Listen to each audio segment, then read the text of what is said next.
Hi, everybody, and thanks for joining us. We're here at the 2013 Intel Parallel Roadshow in Houston, Texas at Schlumberger. You know, we spent a lot of time here at Go Parallel talking about the tools and the techniques and how to get the most out of the tools. It's rare that we have a chance to sit down with someone actually using the tools and find out what they're doing and how they're applying them in the real world. We have the pleasure today of speaking with Oscar Jiao, who is Life Science Computing Specialist at the Texas Advanced Computing Center. Oscar, welcome. Thanks. Just to give us an idea about what you do and what the center does, fill us in a little bit for some context. Sure. So Texas Advanced Computing Center is one of the biggest supercomputing center in the world. So we have some of the most powerful machines for parallel computing, including Stampede, which ranked at 7th biggest supercomputer in the world. So we basically provide those high-performance computing resources to researchers over the world. Because although we are called Texas Advanced Computing Center, we are actually a national center. So not just people from Texas can use our resources, but people actually from all over the world uses our resources. So you're one of the national supercomputing centers. Yeah. It's actually a pleasure to meet you because we did a piece in Go Parallel a couple of weeks ago on Stampede. Oh, really? Okay. Colin Johnson, our reporter, tracks all this and did a small item. So were you in Austin to interview somebody? No, not yet. So the progression will be that we ran the piece, we meet you, and now our next step will be to get down to Texas, hopefully, and see you folks on site. Yeah. No, so you're here based in Houston. Yep. And the center itself is at UT in Austin, correct? And so what are you doing today? What is the center doing in terms of parallel processing and programming? Yeah, so in the past, TACC does not have a long history supporting researchers with life sciences computing background. So we started to deal with those people since 2011 when University of Texas System launched this UTRC initiative called UT Research Cyber Infrastructure Project. So since then we started to provide support for people with biological background, chemistry and all that stuff. So and what were you supporting prior to that? I'm sorry? What kinds of research were you supporting? Oh, there are tons of stuff like weather prediction, like geosciences and physics and all that. So the usual. Yeah, so this represents a real extension. Yeah. So. And so specifically, you're an Intel customer. Obviously, you're here at an Intel event. How far along are you? Intel has made a great splash with Xeon Phi. Yep.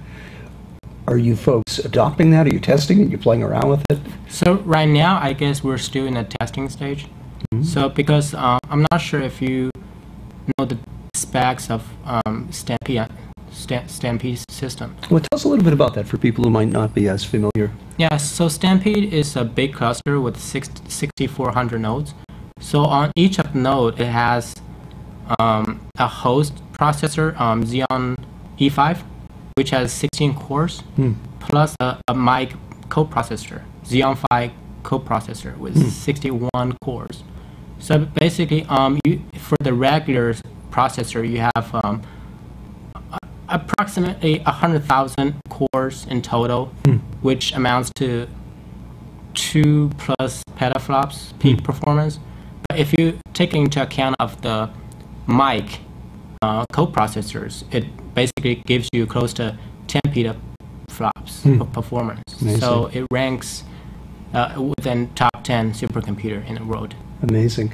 And so you mentioned that you're testing. You've got some implemented here, obviously.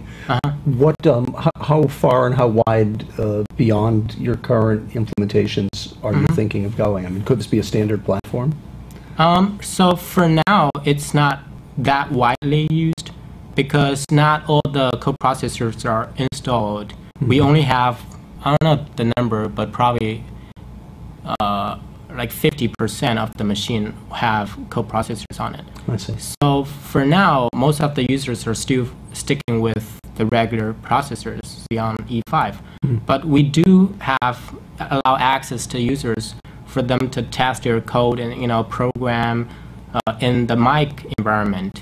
So we actually are cooperating with Intel to teach people how to transform their code to mic and all that stuff. We're teaching workshops and everything, and we help people to tune their code, to improve the performance of their software. Sounds like a nice mutually learning kind of an experience, because you've got people learning on their part, and I bet you're bringing some interesting intel back to Intel on all this. Right. So, approximately how many users do you have interacting with the systems who are trying out the parallelism right now? I don't have the exact number, but the active users are probably between 2,000 and 3,000. Awesome. Although we probably have a bigger pool Sure. of the user, but some of them are not using TACC resources anymore, so we can't count them in.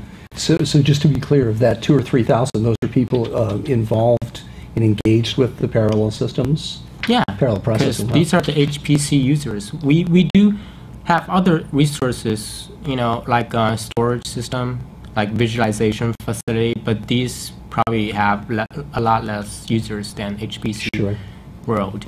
And so what's your particular role? You're a computer scientist. You were talking a little bit before about your background. Yeah, so I'm more like a liaison person here in Houston.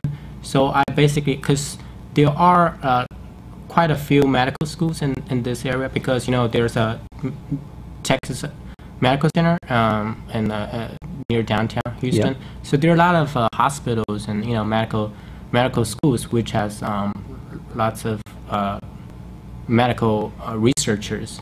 So my role is basically interacting with those researchers and provide support and help them take better advantage of TACC resource, and I foster collaboration as well. So very interesting. And what's the next step for Texas Advanced Computing Center vis-a-vis parallel? I mean, it sounds like you've got a large number of people learning some basic skills. Right. What is the immediate next step?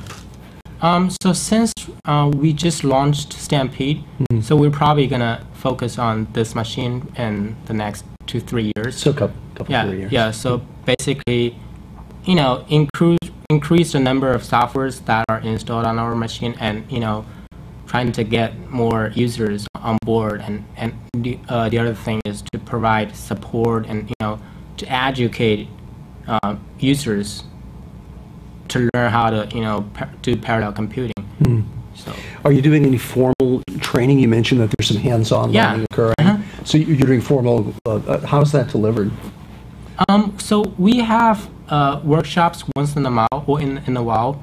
Some of them are pretty general, like parallel programming or something like that. Not even mic system. I see. But we started to give mic workshops in the past, and the last one I think it was later last year, where we also have some pretty focused workshop training class type of thing, like because we're dealing with a lot of life sciences researchers, so we started to give classes like parallel computing for say next-gen sequencing, like genomics and stuff. Yes. So and typically, how long would the workshops last? it depends. Some of them are like 2 days, some of them like half day. So it depends. So if we have hands-on section, we might put that on the next day. So if the topic is like pretty broad, like programming, like parallel computing, you might usually spend the first day to teach people how do you program in OpenMP, how do you program in MPI and hybrid programming and all that. And the next day we would give them some tutorial to do some hands-on practice, and there's some Q&A session as well. So it's interactive. And who's delivering the training in this case? So it's mostly delivered by the HPC group at TACC. So because they're more experienced than me in the parallel computing world, so they know more stuff about the parallel programming. So these people are pretty much taking care of all the workshops. Although for some focused topics like next-gen sequencing, me and my co-workers in the life science and computing group will be involved as well. That are more specific to life science. And we also have some what we call bring your own code session. It's basically like a troubleshooting. So people bring their own laptop, their own project, and show us where they have problem with, and we would do the one-on-one consulting session with them. Great. Well, I want to thank you, Oscar, for your time here today. Have you heard anything that particularly interests you? I know you mentioned you're here generally just to understand what's going on, get a better insight to the tools. Anything stand out of particular interest or particular value to you? So I think GoParallel.net will be a very exciting website. I'll definitely check that out. Although I didn't make him say that. Yeah, right. I didn't make him say that. So I'm sure there are a lot to read on that website. So, and I'll probably let my coworkers know as well. So it's good to know that there's this fantastic website out there. Well, thank you for the endorsement. And again, we try hard to make it useful. So if you have ideas, and if you have ideas for things that you'd like to see, please let us know. We're always open to suggestions. Oscar, thank you very much for your time today. Thank you, Joe. Okay, appreciate it.